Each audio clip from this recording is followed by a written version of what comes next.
Tilapia চাষে লাভবান হইতে চাইতেছেন, কিন্তু আপনি জানেন না কোন নিয়মে খাবার দিতে হবে বা কোন খাবারটা দিতে হবে। তেলাপিয়া চাষে লাভবান হইতে চাইলে আপনাকে অবশ্যই ভাসমান খাবারটা দিতে হবে। মাছ যখন ছোট থাকে সেই অবস্থায় আপনাকে প্রথম 10 দিন হয়তো পাউডার খাবার খাওয়াবেন, তারপর থেকে ভাসমান খাবার খাওয়া শুরু করবে। এই যে ভাসমান খাবার শেষ পর্যন্ত চলবে, অর্থাৎ মাছ বিক্রি করার আগ পর্যন্ত চলবে।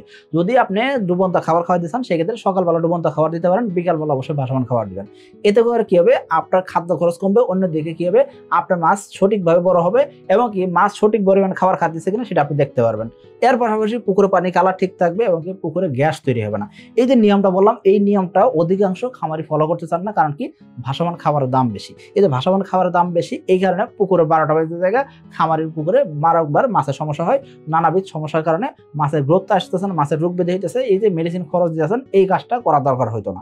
এখন কথা হলো যে এই যে মাছের আমরা খাবার দিব, সেক্ষেত্রে কত বেলা খাবার দিব।